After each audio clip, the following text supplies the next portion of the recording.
A day of missed opportunities. This is candidates round 5. I'm Kologic. Let's look at the games.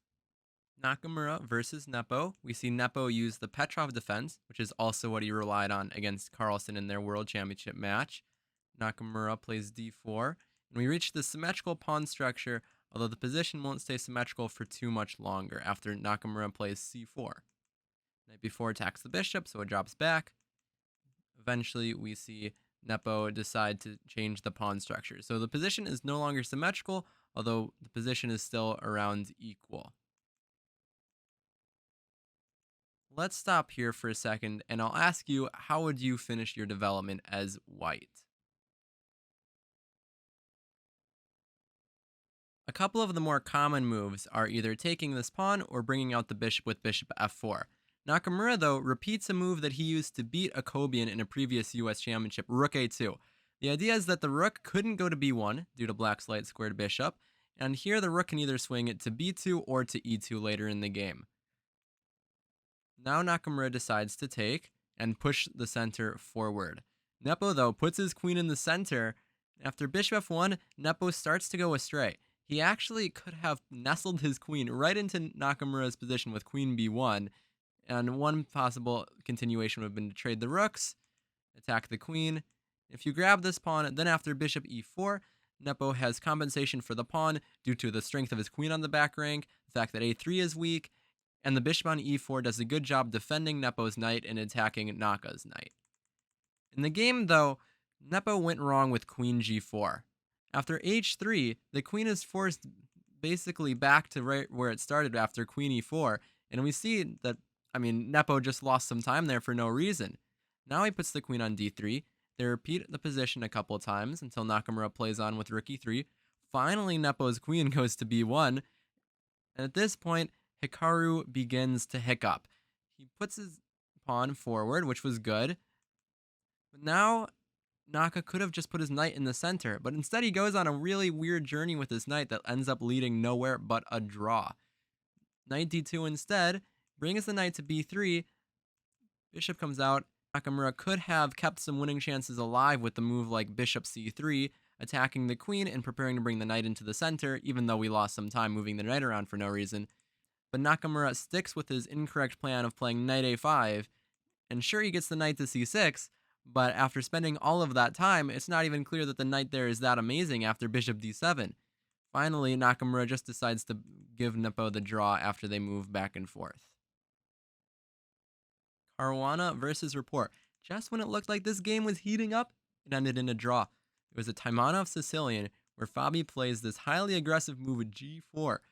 If Rapport plays knight f6, his knight would immediately get kicked back by that g-pawn, so he finds another route to develop out that knight. Rapport begins his queenside play with b5, knight a5, trades the knights, and both sides now fianchetto. Knight g6, Fabi plays rook f1, making a square for his bishop in case of knight h4, consolidating the pawns. At this point, let's look for a plan for Rapport. Rapport sees that his play is on the queen side, like we said, and pushes a5, making Fabi too scared to castle long. Instead of that, he brings his rook over to d1 without hopping the king over to the queen side. He did not want to face Rapport's attack. Rapport develops. At this point, the move Rapport made actually ended up leading pretty quickly to a draw.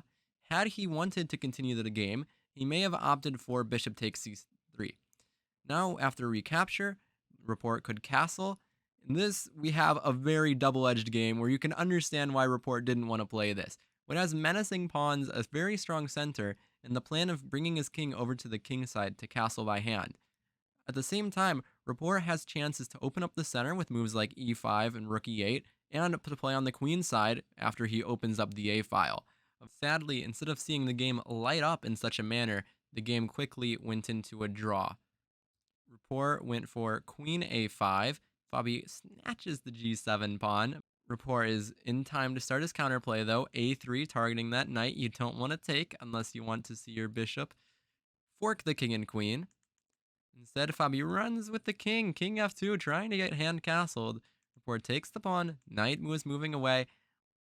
Last question. Fabi wants to take your b2 pawn. What are you going to do about it? e5 shuts down the queen. Fabi pushes. He could make other moves, but it's not going to stop Rapport's next idea because he grabs the perpetual on the queen. The queen's trapped. You don't win the queen, but you do force a draw. Duda versus Firouzja. We see another Petrov defense in this game. Duda, though, picks a different setup than Nepo with bishop f5, whereas Nepo went for this knight c6, knight b4 idea. Bringing out the pieces now for both players. Knight hops back, and also the other knight hops back to come out to g3. Bishops are traded. Knight a6 looks for like a weird square for the knight, but he brings it back to c7. Both sides making incremental progress as they maneuver the pieces until Firouzja finally expands in the center with these two central pawns. A pair of rooks comes off the board. At this point, let's see if we can neutralize White's position. There are a lot of moves here, but I specifically want you to look for a way to take down White's pawn center. Duda takes on c4, pushes forward b5, leaving Firouzja with only one of his pawns left in the center. The bishop trades itself off. With the knight coming to the center, Firouzja starts a plan to pick up Duda's b-pawn, which is a bit difficult to defend, but Duda gives it up because he sees a tactic here. Black to play. Bishop takes d4, giving up the bishop. What's his idea? Well, I'll give you one more chance, black to play. Queen takes d4. This is another tactic where it doesn't win the game, but it does draw the game. Well, it could win the game if Firouzja blundered this checkmate on the back rank, and it could also lose this game if you blunder the checkmate on the back rank. So instead of taking the queen, you should go ahead and grab this rook, which would force a draw. And similarly, we see that position in the game, only with the queens left on the board, where it's still a dead draw with the symmetrical pawns. They move back and forth and agree to a draw. Radjabov and Ding, two players, the number 1 and number 8 seed, both having lost the game, found themselves on the bottom of the standings going into this round. Here we see a Catalan with not 1, not 2, but 3, count them, 3 fianchettos, and an equal position after the opening. Both sides continue to bring out their pieces when Ding now strikes in the center. Some simplifications ensue as the pawns disappear. Ding tops the knight into the center, but Radjabov takes this chance to start expanding the rest of his pawns. Trades and now pushes f4. At this point, I'd like you to look for a move for black. Ding finds an excellent square for the queen on b7, and after a3, look at how black's pieces slice across the position. b5 forces the knight back, a6 defends the pawn. Both sides begin a maneuvering phase over the next 10 moves, where they make incremental improvements, trying to see who will slip up and make a mistake first. Finally, Ding starts to push his pawn, but Radjabov stops it in his track. This does allow Ding's knight into g4, where it's very strong. More slight maneuvering continues. Rook c4. The rook has come into the attack, and it seems that Ding has been outplaying Radjabov as he has continued to improve his position. Radjabov makes the funny decision to put the king on h3. Now Ding lines up his queen once again. e5. Now Ding trades, and here is the story of this game. We're on move 40. In this tournament, once you make your 40th move, you get more time. So all Ding has to do is make one more move, and he'll get an hour of time added back to his clock. Can you find the move for Ding here? Ding was running low on time and couldn't find the way forward. Turns out at this point, there's only one move to retain his advantage. The correct move was to trade with bishop takes d4. The reason is that no matter how white takes is going to be a concession. If you try to capture with the knight, now Ding would be playing queen a8. His queen is coming into the attack. Queen h1 is a threat. The queen can come to d5, and the knight on e7 will soon enter the attack as well. If you take with the bishop, then again, a knight comes out, and once more, Ding's pieces are suddenly springing to life, and he'll have very strong attacking chances.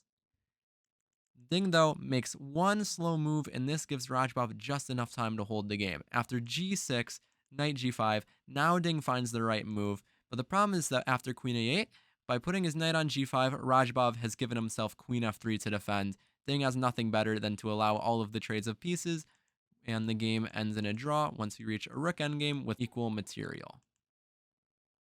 With all draws today, the standings don't change, so Nepo is on 3.5 out of 5, Fabi's got 3, Hikaru has 2.5, Rapport 2.5, Duda 2.5, Ding, Radjabov, Firouzja all at 2. If you enjoyed the video, please like, share, and subscribe. Let me know in the comments below what you think about today and what it means for Nepo.